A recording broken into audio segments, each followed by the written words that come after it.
Trump has withdrawn from the US from funding UNRWA, the UN agency that has deep links to terror, and there are calls for Australia to follow Trump's lead. But how significant is this announcement? What difference is it actually going to make in the Middle East? Well, one, this sets a new stage. The UN has no right going into any place and telling it how to guide itself. The UN Human Rights Council, which China is a member of, can veto any movement. The UN needs to be completely restructured. We really should leave the UN. Trump has talked about it before. We fund too much of the UN.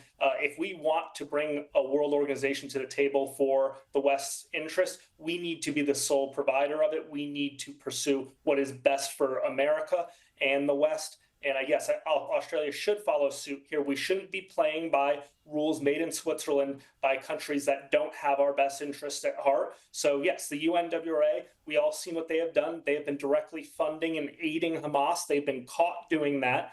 So again, removing funding there, I think Trump is going to take it a step further. I think we need to relook how America is invested in any of these organizations, whether it be the World Economic Forum, the World Health Organization, the UN, whatever it might be. We need to assess what is best for America and the West and not have to listen to other countries' ideas here. Absolutely. Now, the Trump administration has begun flying detained illegal migrants from the US to Guantanamo Bay. Now, the move comes just days after Trump announced that he would instruct the Pentagon to prepare the facility to hold around 30,000 criminal illegal aliens at the US military base. Here he is.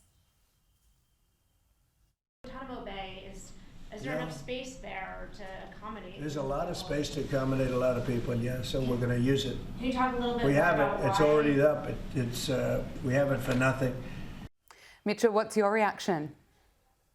Yeah, so currently one of the issues why we haven't seen the deportations at the scale the Trump admin would like right now is because of what we have in the detention facilities currently. We're sitting at the average across all the ICE detention facilities is 109%.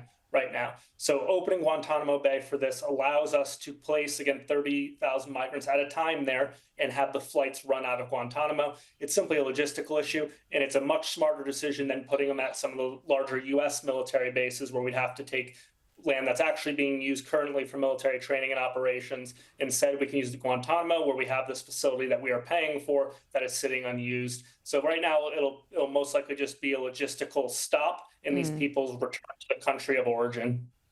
Just changing the vibe of things at the moment, I have to talk to you about what Joe Biden is up to. The former president has signed with a major Hollywood talent agency just weeks after leaving the White House. He signed up with Hollywood's Creative Artists Agency, CAA, which boasts A-list stars such as Ariana Grande and Brad Pitt on its books. I mean, I was pretty shocked to see that news. Is anyone going to be booking Joe Biden? Hey, listen, I'm going to take a different take on this. Good for him. You know what I want to watch? I want to watch Joe Biden on a big screen stumbling over words a little bit more. We haven't had enough of that. No, again, I get enjoyment out of it. I want to see his stand-up special. But no, yeah, I mean, this is obviously probably what was worked out for Joe Biden beforehand. For him to step out of this presidency, I believe that he was offered things that were going to come to fruition for him and his family moving forward. So I'm sure Joe Biden's going to have a very busy couple years of jobs that don't require him to show up that were booked via CAA.